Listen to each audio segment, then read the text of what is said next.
Sant Just ha homenatjat l'escriptor i poeta Joan Margarit, posant el seu nom a la Biblioteca Municipal.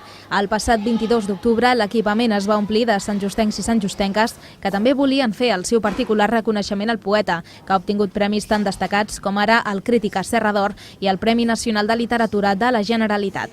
Sam Abrams, crític literari i estudiós de l'obra de Joan Margarit, va parlar de la seva figura i del que representa que la biblioteca porti el seu nom. Aquest acte d'imposar el seu nom a la biblioteca està carregat de 3 elements ben destacats. Una profunda emoció, un alt honor i una seriosa obligació. L'alcalde de Sant Just, Josep Perpinyà, també es va sumar als elogis a Joan Margarit. M'has fet feliç. Vaig tenir l'oportunitat d'inaugurar aquesta biblioteca.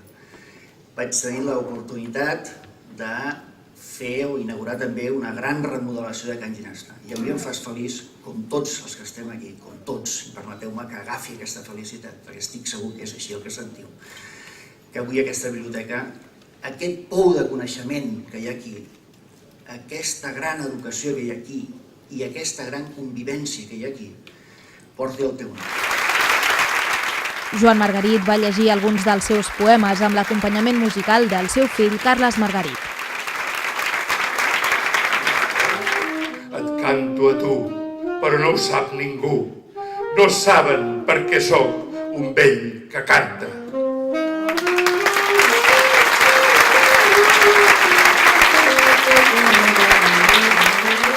Margarit va aprofitar per llegir uns fragments de la cantata de Sant Just, escrita l'any 1987. Pel carrer de la Creu baixa la tarda, amb siluetes de llorer i cels rosa, damunt la pell del front de mares joves. Cruïlla amb el carrer de l'Ateneu. Veus d'infants anomenen símbols d'aire davant l'ordre de llibres i de flors i de cristalls de l'òptic. Joan Margarit també va mostrar el seu agraïment als assistents. No podem escollir el pare ni la mare, ni la que serà la nostra llengua, ni el lloc de naixement. Dels trets que seran el fonament de la nostra identitat, només podem intentar escollir l'ofici, la parella i el lloc on viure. Avui sóc aquí per agrair haver encertat la Mariona Ribalta i jo, fa 36 anys, aquell lloc on viure que és Sant Just Desvern.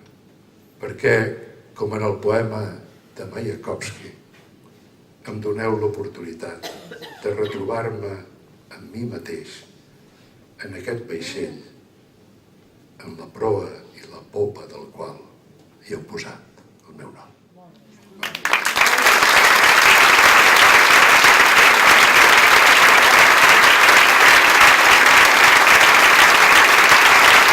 Un homenatge molt emotiu que va servir per fer oficial el canvi de nom de la Biblioteca Municipal de Sant Just pel de Biblioteca Joan Margarit.